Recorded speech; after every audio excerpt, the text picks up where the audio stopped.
muuqaalkanna waxaan usoo duubnay idinka dartiina waay inaan markaas idin tusno qaabka buundada ay tahay sida loo sameeyey qaabka dadka ay isugu gooshayaan halkay marayaan waxaan leeyahay reer Afgooyow rabbi baad markaas wax ugu baahan tihiin cid aad gacmo hoorsanaysaan oo markaasi alla aan ka ahayn ma jirto marka waxa waaye ilaah baan markaa taladeena saaran tahay haddii aan nahay reer Afgooyna gurmad dhinaca rabbi ay markaas u baahan tahay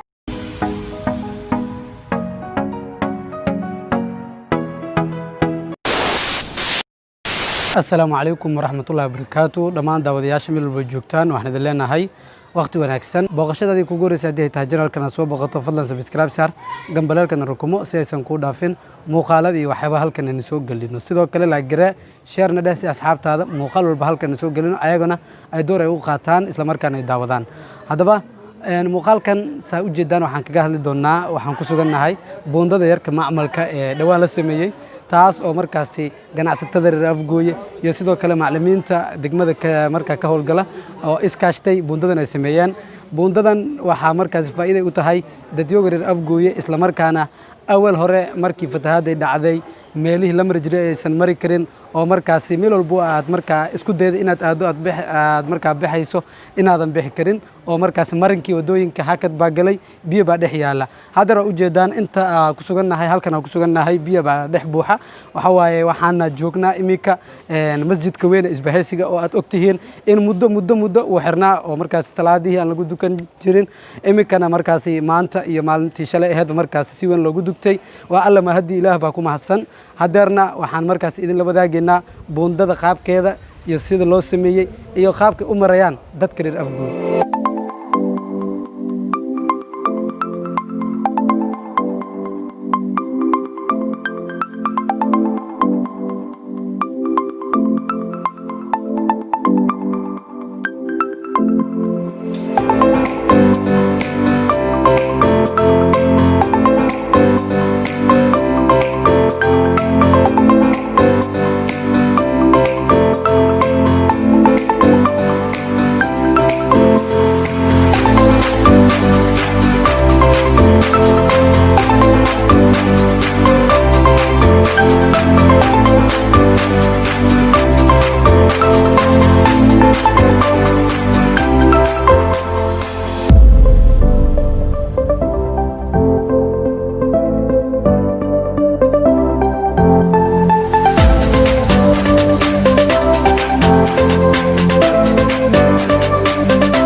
daawadayaal soo aragteenba waa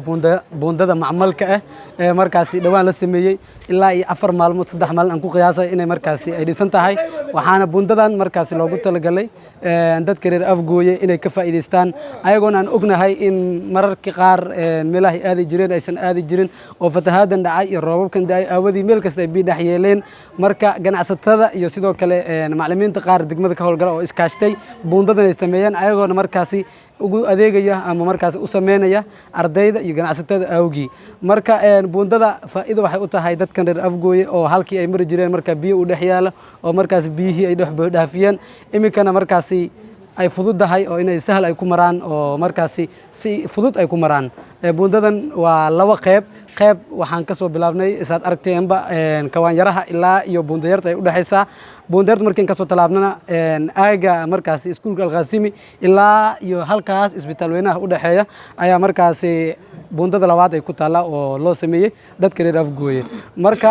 wax badan markaasi bay ka qabtiri doontaa oo baahida bulshada ah waxaana marka aan leeyahay dadkii ka shaqeeyey arrinkaas inay qabsoonto oo buundadaas la sameeyo oo ay ku mahadsan yihiin ajri xasanaad aan la soo koobi karin eebbaha ka siiyo dadweynaha reer Afgooyena waxaan markaas leeyahay inaad ka dheehateen oo aad daawateen qaabka buundada ay tahay iyo isgooska ama dadka sida isu gooshayaan oo ay marayaan inaad aragteen aan ka rajeynaya oo aad ka dheehateen saaxiibkayga garabkayga midig markaasi jooga Axmed Cabdullaahi Aadan Axmed Damxa ayaa markaasi markan aan jeclahay inaan soo dhaweeyo mikrofoonka ku soo dhaweeyo si asna dareenkiisa uu u muujiyo iyo waxyaabo uu ka leeyahay buundada yar ee la sameeyey loona sameeyey bulshada reer Afgooye aad iyo aad baad u mahadsan tahay Cabdullaahi Starka waa sida hadeer walaalkeena Cabdullaahi Starka uu ka dhawaajiyay wixii hadeer hadal oo koobnaa iyo intaba asiga ayaa ka hadlay sidoo kale waxaan halkan aad iyo aad aan ugu mahad celinayaa guddiga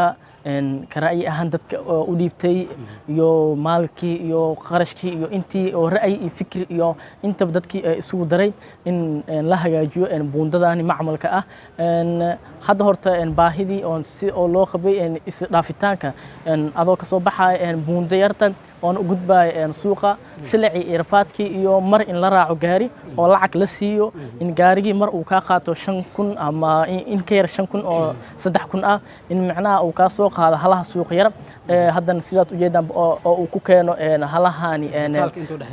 إسبيتالك سفي عن باهداس نهدر باهداس دتوينا ربكو خبين هدر waxaan dhihi karnaa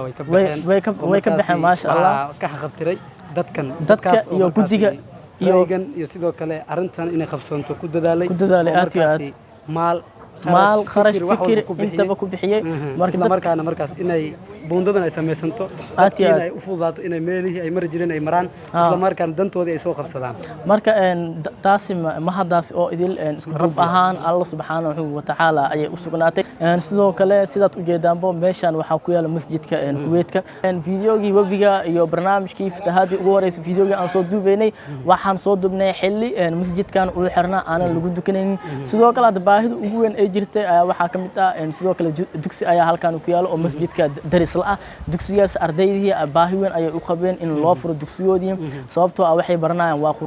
quraankan sidiisa wuxuu u baahan in waqti la galiyo oo lagu dadaalo oo si weyn loo kor joogo marka alxamdulillah ma hada silaa ay sugnaatay hadeer waxa si toos loo furay masjidkii ayaa la furay dugsiga sidoo kale waa la furay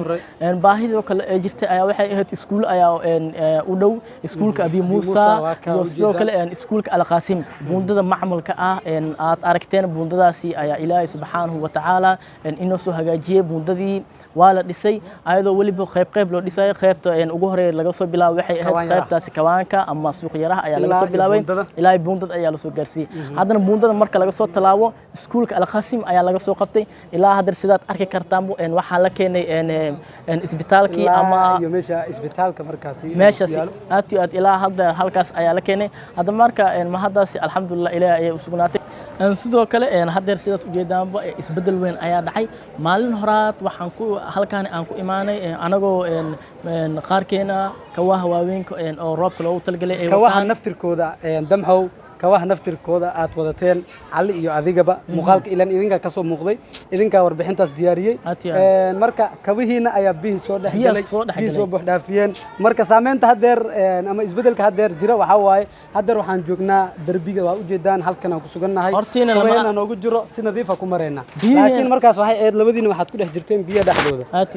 marka saameyntaas jirto alla baa ku mahadsan inta na soo gaarsiiyay oo dadkii noo soo qabtay arintana oo buundada noo dhisay way maasan yihiin reer Afgooyena baahidii ay qabeen qaar kamida way ka baxeen inta harsanna waa biyahan halkan yaala iyo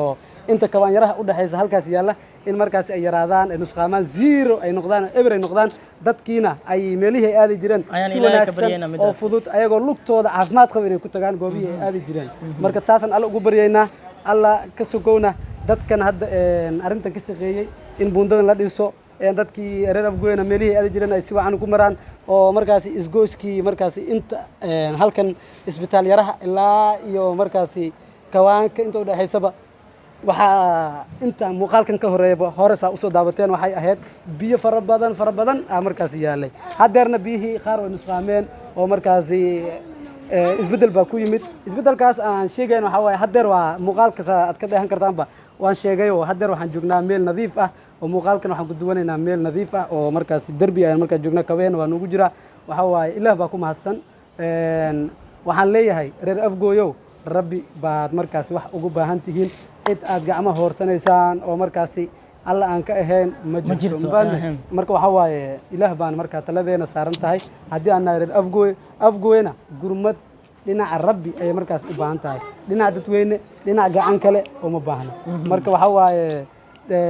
muuqaalkan waxaan u diyaarinayno oo aan usoo duuwayno dadaalkaas aan ku bixinayno waxaa waaye dadkan kaalinta ay geysteen ina markaasi loo mahadceliyo waaye loo shukriyo rabbi ka sokow dadkan ayagana dadaal ay sameeyeen oo markaasi fikrad maqnaa ay keeneen oo halkan awal waxaa waaye meel lama ramaysan jirin oo biyihii ayaa meel walba dhex yaalay hadda muuqaalkanna waxaan usoo duubnay idinka dartiina waaye inaan markaas idin tusno qaabka buundada ay tahay sida loo sameeyey qaabka dadka ay isugu gooshayaan halkay marayaan iyo sidoo kale in markaasi dadka arrintan ka shaqeeyay inay markaa qabsoonto buundada la dhiso ayagana inaan loo mahadceliyo oo markaasi mahadsanidin halkan aan ka dhahno waxaan leenahay waa mahadsantihiin dadka arrintan qabsoomay inay arrintan qabsoonto markaa ku dadaalay waxaan leeyahay aad iyo aad u mahadsantihiin ajri xasanaatan muuqaalo kala duwan way jiri doonaan oo kan ka duwan aan idinkugu talagali doono saacadaha soo aadanna aad daawan doontaan insha allah muuqaalkan haddaad ka hesheen subscribe like share comment intuba waa dhankiina sidoo kale aniguna aan ku darsadee sheerka inoogu dadaala asxaabta qiimaha iyo qadarinta aan sidoo kale wixii fikrad aad qabtaan janaalka aad ka qabtaan haddii sidan uu kusii soconaayo waxyaaba kale lagu soo kordhinaayo wixii fikrad ah isla commentiga qaybta hoose inoogu soo reeba hadduu eebeedmo insha allah.